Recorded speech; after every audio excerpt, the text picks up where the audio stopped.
So today's video is about the six foods that can actually help shrink or stop fibroid growth.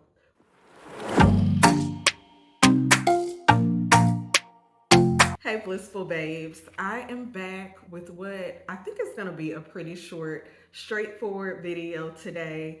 And actually, let me clip this on my.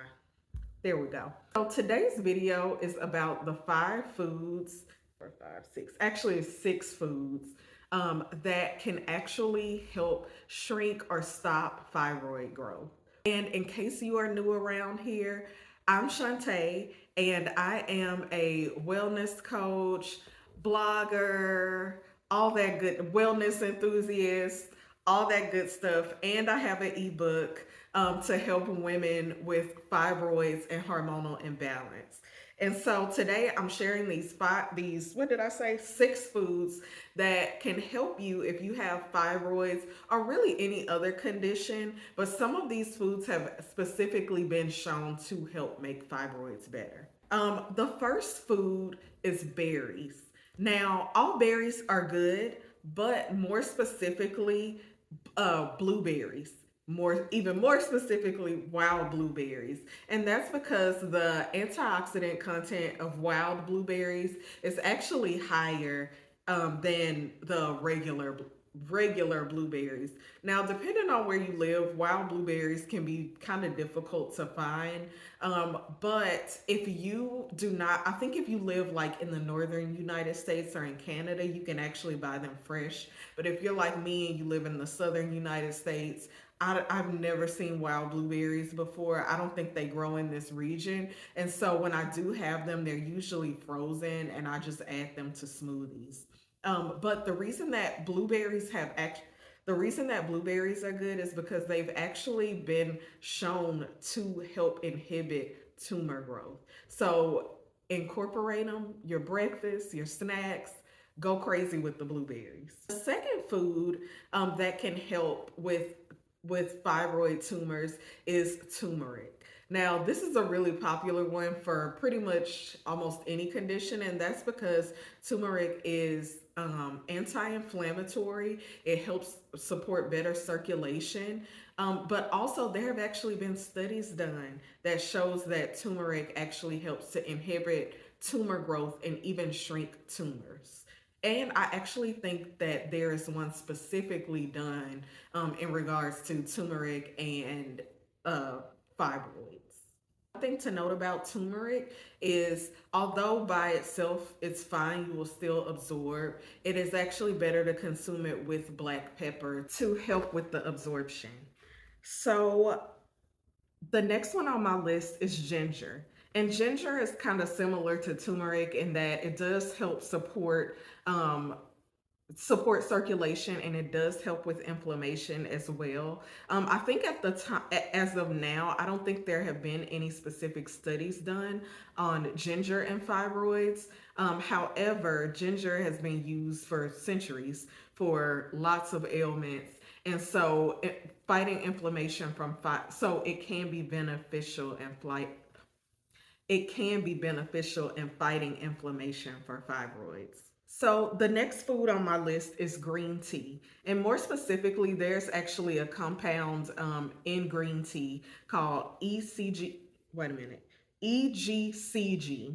And it has been shown to be super anti-inflammatory. And this compound has actually been studied. There's a study where women were given green tea. I think they were given green tea capsules, and also they were given part of the group of women was given green tea capsules, and the ones who were given those green tea capsules did have some fibroid shrinkage, and they did not have continued fibroid growth. So that's something to note.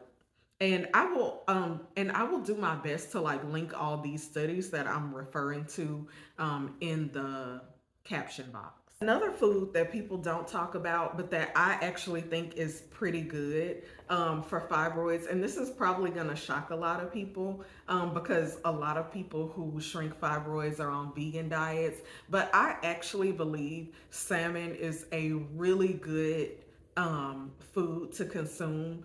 Now, keep in mind that you want to be consuming wild salmon. I use a brand called Safe Catch. Sometimes they have like little packets where you can get wild salmon in little packets, and I'll just like add it on a salad or something like that. The reason that I think salmon is a good food to consume is of course, the omega 3s, which are anti-inflammatory, but also I don't think people realize that salmon is going to have your B vitamins. It's going to have selenium, which is crucial to hormone health.